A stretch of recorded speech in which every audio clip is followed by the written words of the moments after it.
Fala, galerinha do sexto ano, tudo bem? Sou o professor Roberto Falcione e junto conosco, o professor Elis, fazendo a interpretação da aula, do nosso vídeo.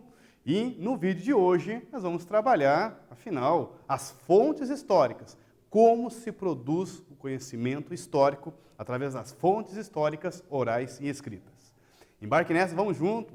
Um bom estudo para todos nós. Os objetivos de nossa aula: expor como se desenvolve o trabalho de investigação histórica e também apresentar as fontes históricas, escritas e orais. Bom, você sabe o que significa o termo investigação histórica? Eu trago para vocês um questionamento. E do lado desse questionamento nós temos uma imagem de uma estátua bem famosa de Sherlock Holmes. É um personagem fictício do escritor Arthur Conan Doyle.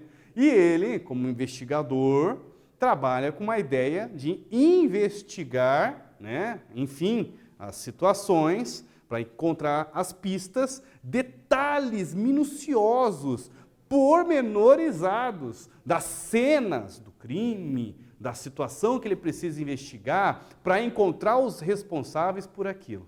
Mais ou menos é assim que os professores de história, que os historiadores, os profissionais responsáveis em fazer a produção da história, se debruçam sobre o passado, observando detalhes, pistas, entre aspas, que foi deixadas pelos seres humanos, pelos animais, no passado, e analisando esses detalhes, essas pistas, documentações, registros, pertences pessoais, música, até vídeo, até o cinema, tudo aquilo que foi deixado no passado. Analisa-se aquilo e se faz a história, a escrita sobre o estudo da história, do passado. A palavra investigar não lembra o trabalho dos investigadores de polícia? Você sabe dizer que se teria alguma relação com a ideia da investigação histórica? Será que o nosso amigo Sherlock Holmes teria alguma relação, ou nós poderíamos fazer uma comparação com o trabalho do historiador sobre o passado? Investigação histórica é a pesquisa do historiador sobre o passado e a escrita da história. Pode-se dizer que o trabalho do historiador é semelhante, ou pode ser semelhante em alguns pontos, ao trabalho do investigador, porque ele precisa se atentar às pistas do passado, como o professor Roberto explicou. Enfim, precisa analisar as fontes históricas, tudo o que os seres humanos e também animais, por que animais, professor? Ossadas de animais, enfim, até detalhes, uma pegada de um dinossauro, de algum animal, pode dar pistas de como eles viviam, o que eles se alimentavam e onde viviam, para que os historiadores, junto com outras ciências, estudem, pesquisem e se produza a história sobre determinado assunto. Aqui, consideramos o historiador como um investigador. Você já se perguntou de que forma acontece essa investigação histórica? Como que se dá essa investigação? Você considera que as pistas deixadas pelos seres humanos seriam as chamadas fontes históricas? O professor Roberto já deu algumas dicas para vocês. Será que você também já deixou alguma pista no passado que poderia ajudar a entender a sua história? Será que não tem um brinquedinho aí que você ganhou, um brinquedo que você ganhou no aniversário, que pode contar como que foi aquele evento histórico da tua vida, o seu aniversário? Será que não tem uma fotografia? Estava ali todo mundo perto do bolo, quando você ia soprar a vela do seu aniversário, e atrás você fica lembrando, poxa vida, olha só, mamãe, agora tem um armário nessa fotografia, mas não tinha antes. O que significa isso? Que tínhamos um tipo de mobiliário diferente do que temos hoje?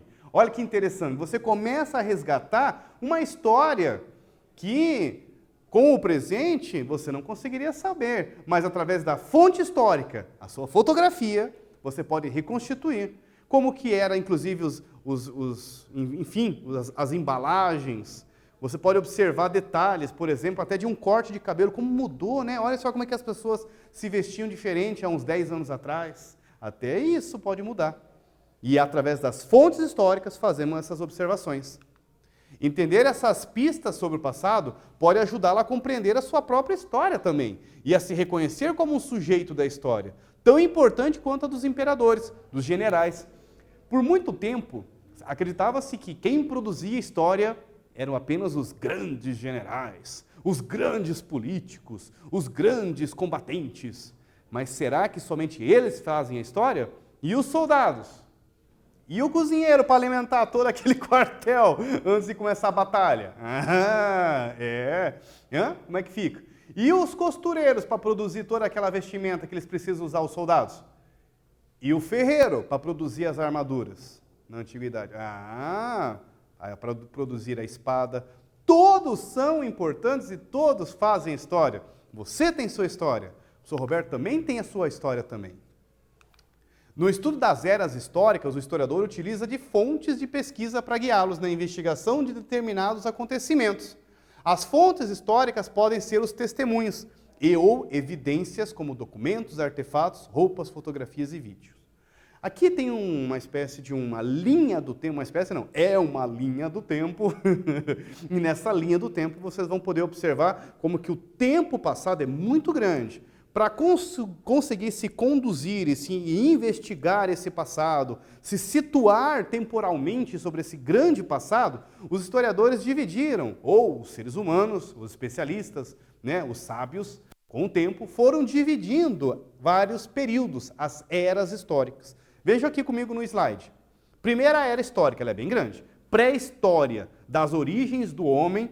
Você pode colocar ali o Homo sapiens, 3, 4 milhões antes de Cristo, com até 4 mil anos antes de Cristo, quando aconteceu a invenção da escrita. A Antiguidade, 4 mil anos até 476, quando aconteceu a queda do Império Romano.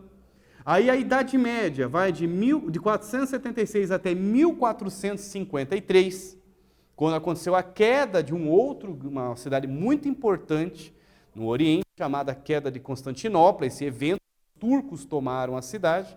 Aí começa a Idade Moderna, vai de 1453 até 1789, quando aconteceu a Revolução Francesa, e de 1789 até os dias atuais é o período chamado Idade Contemporânea. Então todos nós nascemos na Idade Contemporânea, ok? Isso aí é um fato histórico, mas é um fato. Copie seu caderno e responda. O que são fontes históricas? Daqui a pouquinho nós voltamos. Corrigimos juntos.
Voltei, galerinha. Vamos corrigir juntos essa com o professor Roberto? Bora lá! As fontes históricas podem ser os testemunhos das pessoas que viveram o evento, ou evidências, como documentos, escritos, artefatos, roupas, fotografias, vídeos. Tudo o que foi deixado no passado pelos seres humanos e também animais, as ossadas de animais, as pegadas de animais, são fontes históricas para vários pesquisadores e também historiadores analisarem. Para a partir dali se faz a escrita da história. O historiador tem fontes históricas. Agora ficou claro para nós. As fontes históricas encontradas por eles são como pistas deixadas para revelar os acontecimentos. Através da investigação das fontes, se reconstrói e se reconta a história das vitórias dos reis, das injustiças dos grupos minoritários, das guerras perdidas, de tudo. Inicialmente, a história começava a ter aquele olhar, como o Sr. Roberto comentou nesse vídeo, né, de se trabalhar, se debruçar sobre a ideia de apenas grandes imperadores, grandes generais, enfim, os grandes homens da história. Hoje não, mudou. Hoje temos a preocupação, a história tem a preocupação em dar luz, inclusive, a iluminar a história das mulheres, né, dos escravizados, dos trabalhadores, tem história das crianças, tem história de tudo, porque a ideia é que todos nós somos produtores, sujeitos da nossa história, também fazemos parte da história, e não apenas grandes generais, como o professor Roberto brincou. Muito bem, quem que deu lá à frente da batalha? Soldados. Quem que ajudou os soldados a se alimentar primeiro? O cozinheiro lá do acampamento. Né? E ali vai. Né? E antes do cozinheiro, os agricultores que colocaram alimentação para o acampamento. Exatamente. Todos fizeram história. Em 1822, Jean-François Champollion realizou a tradução da Pedra de Roseta. Aí estava lá uma espécie de um grupo, né? De soldados do general, né? Aí voltamos aos nomes, né? Chamado Napoleão Bonaparte. Eles estavam numa expedição na África e, um belo dia, os soldados que não acabaram entrando para a história, né? Acabaram encontrando um artefato histórico, arqueológico, que mudou toda a história do Egito, antigo, inclusive, chamada Pedra de Roseta, que eu vou mostrar para vocês no próximo slide. Esse foi o ponto de partida para que viéssemos conhecer a rica história do Egito Antigo. Nessa Pedra de Roseta, o que acontecia? Isso aconteceu em 1822. Até 1822, ninguém sabia o que significava pirâmides, o que era uma múmia. Nossa, e tem histórias grotescas, bizarras, da Idade Média, onde as pessoas, achando que aquilo ali era uma espécie de imortalidade, pegavam um pedacinho ali do corpo ali da múmia, faziam um chá para tomar, achando que dava uma poção da imortalidade. Já pensou? Olha, imortal não ficava, mas que deveria dar uma dor de barriga, dava. Mas então, voltamos aqui. Aí não se sabia como que era o nome do faraó, quem que foi fulano, quem foi o ciclano. Resultado, com essa Pedra de Roseta, tudo foi decifrado. O hieróglifo, a escrita do Egito Antigo foi decifrada, e a partir dela, a história do Egito surgiu. Como que é essa pedra? Por que ela ajudou, professor? Somente em 1822. Ah, tá ela aqui, ó. Então, a pedra, que você vai olhar assim, mas por que isso ajudou? Ajudou porque ela está escrita em hieróglifo, e na outra parte inferior dela está escrito em grego. E o Champollion mandava super bem na tradução do grego antigo, inclusive. Pegou o hieróglifo, traduziu, teve muito trabalho, teve muita pesquisa, e a partir disso ele criou um alfabeto traduzido para várias línguas. Inclusive está aqui a letra A, que é uma espécie de uma águia, a letra B, que pode ser uma perna, e assim vai. Ele traduziu e criou o alfabeto hieróglifo, criado no Egito Antigo, mas foi possível traduzir. A partir dali, como se a cortina, né, que estava vendando todo o passado do Egito, tivesse sido aberta, e todos os historiadores, pesquisadores, arqueólogos, inclusive especialistas na história do Egito, chamados de egiptólogos, surgiram graças a esse artefato chamado Pedra de Roseta. Está aqui ela. Poxa, ela foi muito importante. É um exemplo de fonte histórica, escrita inclusive, né? Mas também é um artefato arqueológico, é um monolítico. Lítico, pedra. Ele é uma pedra única. Pedra única escrita uma pedra negra, provavelmente uma pedra muito importante para eles naquela época também. As fontes historiográficas podem ser escritas, está aqui um documento muito importante, foi a carta que Pero Vaz de Caminha escreveu quando pisou no solo brasileiro. E ela tinha uma preocupação muito grande com essa carta, que ela tinha que ser endereçada para o rei Dom Manuel de Portugal, para que contasse a sua viagem, as histórias daqui, e Dom Manuel também corresse, como diz o outro, lá no cartório para registrar, falar, chegamos primeiro aqui no Brasil, viu? É a chamada, inclusive, pelos historiadores, a Carta Nascimento do Brasil, né? Registro de nascimento.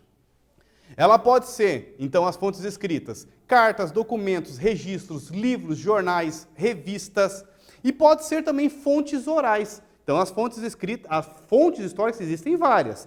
Fontes escritas e fontes orais. Também tem a material e as imateriais, ok? A fonte oral são aquelas obtidas através de entrevistas. Como assim? Você entrevista uma pessoa que viveu o fato histórico, que foi uma testemunha ocular, que através do seu relato, da sua fala, do seu depoimento, se torna uma fonte oral. Aí o historiador analisar se aquilo que ele está falando é verdade, se bate com as documentações. Esse é o trabalho do investigador, do historiador. Ok? As fontes históricas escritas nos revelam lembranças da família, fatos relevantes, o que as pessoas sentiram e viveram. E eu trouxe para vocês aqui a capa do jornal brasileiro, Jornal do Brasil, sobre praticamente que o fim, a Alemanha assinando o armistício, o fim da Primeira Guerra Mundial, em 1918, quando inclusive o Kaiser, né, que era um dos líderes da Alemanha, precisou fugir da Alemanha, era o fim da Primeira Guerra Mundial. Era, teoricamente, ainda precisava ser assinado um documento que terminava, né, o Tratado de Versalhes em 1919, mas em 1918, virtualmente, as batalhas começavam a diminuir com o armistício. E aqui está um documento, uma fonte histórica escrita, o jornal, relatando como que aconteceu isso. Vamos fazer essa juntos? Sobre as fontes históricas, dentre as citadas abaixo, qual não é uma fonte histórica escrita? Letra A, o documento antigo. B, o registro de nascimento. C, o vaso de cerâmica dos povos marajoaras. Ou letra D, carta de Pero Vaz de Caminha. Vocês capricham aí. Daqui a pouquinho nós voltamos corrigindo juntos.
Voltei. Vamos corrigir juntos essa. Sobre as fontes históricas, dentro das cidades abaixo, qual não é uma fonte histórica escrita?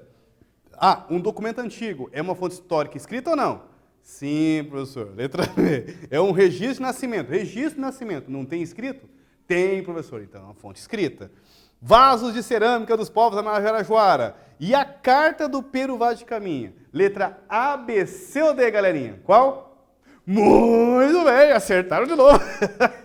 Um vaso de cerâmica dos povos Marajoara. Ah, professor, sempre tem aquele aluno que sacaneia com a gente, né? Ah, professor, e se o vaso tiver escrito alguma coisa? Não vale. O vaso dos Marajoara, não, eles não dominavam escrita, mas tinham vários ornamentos e detalhes. Ah, mas isso é coisa que eu sei, né? Mas se for um vaso que tem detalhes escritos, a escrita que está no vaso é uma fonte histórica escrita.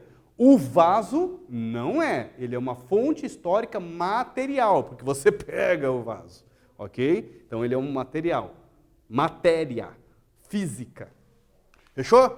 As fontes históricas orais, né? Os depoimentos, as entrevistas, gravações, relatos. Olha que interessante a história dos griotes de Sambala, rei de Medina Mali, essa imagem, né? Representando o rei de Medina, de 1890, que eram os griotes. Os griotes, na cultura africana, eram indivíduos responsáveis por preservar e transmitir as histórias apenas orais, não escrita. Era uma cultura africana que tivessem esses verdadeiros guardiões da história, da lenda, da cultura, das tradições, mas apenas passado de forma oral, de pai para filho ou para o povo. Então eram pessoas muito importantes nessa sociedade, que tinham essa função de preservar e transmitir as histórias. A partir do ano de 1235 é erguido o Império do Mali, na África, um importante império africano. Os malineses não dominavam a escrita, mas toda a sua história e cultura era passada ao longo das gerações pelos chamados griots, esses griotes, né, responsáveis pela transmissão. Os griots eram indivíduos encarregados de transmitir e preservar as histórias e tradições de seu povo. Digamos que eram verdadeiros livros ambulantes. Exatamente. Guardando as medidas proporções. Das alternativas abaixo, vamos fazer esse quiz junto comigo. Qual é um exemplo de fonte escrita oral? Letra A, entrevista. B, documento de identidade. Letra C, a ferramenta da pedra polida. Letra D, o disco de vinil. Ah, tá fácil. Letra A, B, C ou D, galerinha do sexto ano? Qual? Qual que vocês anotou? Muito bem, acertaram de novo. Professor, como que você sabe que eu acertei? Mas eu tenho poder telecinético. Eu sabia que vocês iam colocar a letra A. A entrevista é uma fonte histórica oral. Ok? Retomada. Nesse vídeo estudamos sobre o trabalho do historiador, comparando salvas devidas proporções, guardando as medidas proporções, ao trabalho de um investigador. Esse é um trabalho, inclusive, do historiador, um investigador do passado. Para investigar esse passado, usa-se as pistas deixadas pelos seres humanos, que se tornam as fontes históricas. Estudamos 2 exemplos de fontes históricas, a escrita e a oral. Galerinha, só agradecimento a todos vocês. Um abração, professor Roberto. Foco nos estudos, força, fé no coração. Valeu.